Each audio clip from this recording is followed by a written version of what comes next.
I would say one very practical thing that we can do is look at what we're doing well.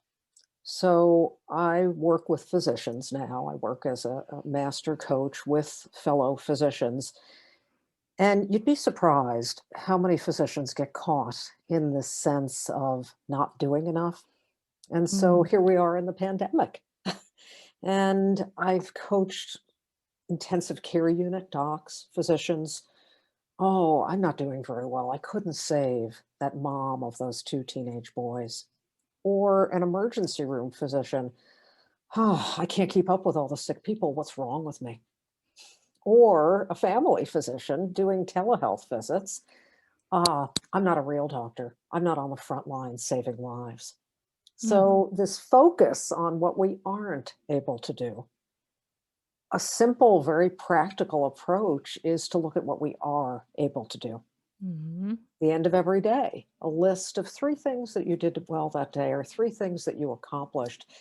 Many of us go to sleep at night. Oh, I couldn't do this and I couldn't do that. And look at all I have to do tomorrow, right? And then we wonder why we can't sleep. So we can begin to cultivate that ability to focus more on the positive by looking at the reality. Maybe that physician couldn't save lives, but they were there for their patients. They didn't abandon their patients in a time of need. That's no small thing in the pandemic. Yeah. They showed up, they brought all the expertise that they could and the wonderful human element. That's a lot. Yeah. So we can begin to kind of fill and replenish our well of resilience by focusing on the good that we are able to do and the things that we do accomplish.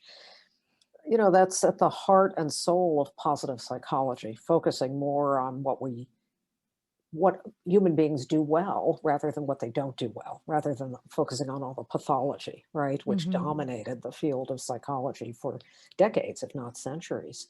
Shifting that focus to, hmm, yeah, I guess I did do a lot. How do you like that? That gives us then the energy and the motivation to go forth and do more good in the world. So it's really important, and we can again cultivate more of these attributes. It's never about just saying to somebody, "Oh, be more positive." Just step out of the negativity bias. That's kind of psychobabble, but it's tools. Specific tools to help people dwell more in the goodness. I think it's really important as a parent as well. Yes. We can get very caught up in what our child isn't doing well and what we want them to do more of, right? And it can be Mhm. deeply frustrating and not always as motivating as we'd like it to be when we point that out to the child, right? Yeah. No, that's not that helpful sometimes. Right. And yet easy to do. Yes. And yet, and then even at its worst, we can start thinking that our child is sort of a bad apple of some sort. There's something Mhm. wrong with the child when children are just beautiful, innocent beings who have a lot to learn in the world, right? Mhm. So I think it's an important exercise for parents as well to pause at moments of frustration in particular and think, whew, what's good about this little child who's driving, quote unquote, driving mom crazy, because they're just being themselves. Yeah, they're So just that, trying to get yeah, their needs met. yes, Yeah. yes, it can help us help them get their needs met and frankly get our needs met and Yeah. really work together in an effective partnership. I think that's one strategy. I think a couple of others. One, self compassion Mm. is so important for parents, for physicians, really for all of us to, remind ourselves that we're working really hard. For parents during the pandemic, it's perfectly unreal, to have your full time work, your domestic responsibilities, and oh, by the way, now you've got to take care of your kids 24/7. Oh, and we didn't tell you you've got to educate them too. So, and you have to entertain them because they can't be with their friends and they can't go to extracurriculars. It's really unreal. And It's so, crazy. with self compassion, instead of getting into bed thinking, "Oh, I can't believe I lashed out at my kids. What's wrong with me? I'm a bad mom or dad," to actually put your hand over your heart and remind yourself, this is really hard. This is really demanding.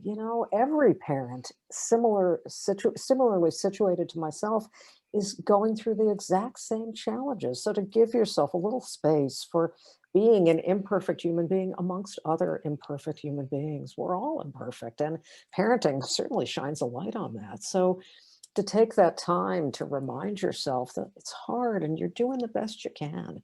We all need those reinforcements. And the more we can build that muscle of compassion toward ourselves, we can actually be more present in compassion with our kids and with others. So I think that's critically important, particularly during the pandemic. And the other strategy, very practical strategy, is purposeful pauses. Mm. Nothing fancy. Just noticing when your emotional temperature, like, oh, I can't believe, they interrupted me one more time. I just have to get one report read, done, or some meeting that I'm on Zoom. And noticing that your emotional temperature is rising and using that as a cue to take a pause and take 3 slow, deep breaths, perhaps a long exhalation phase that really invokes the parasympathetic nervous system, the brakes, as opposed to the gas pedal of, reactivity. I think it's a really underutilized, simple practice that can make all the difference, because in that little pause, you realize also that you have a choice, the freedom that you were talking about, Hunter. You have a choice. Okay, I can be reactive and irritable, and I'm really going to regret it later. I'm not going to feel good about myself, and that's what my kids are going to see. Or I can just calm myself down a little bit and realize, none of this is that important. My kids are healthy. It's all good. We're going to be fine.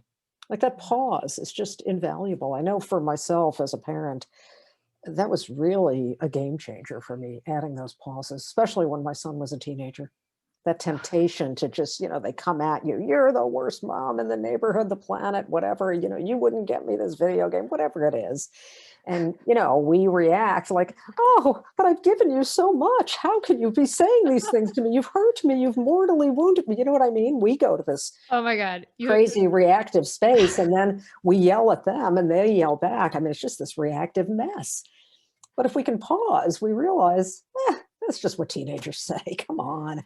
Why take it seriously? Why take it personally? We can just take a few deep breaths and then, okay, yeah, we leave the room and we come back. We just don't fuel that reactivity cycle. Catch new episodes of the Mindful Mama podcast and other free resources, including the Mindful Mom Guide at mindfulmamamentor.com. You can listen to every back catalog episode, including interviews with Dr. Dan Siegel, Ianla Van Zant, Sharon Salzberg, and get meditations, join our private Facebook group, and more. Go to mindfulmamamentor.com now. I'll see you there.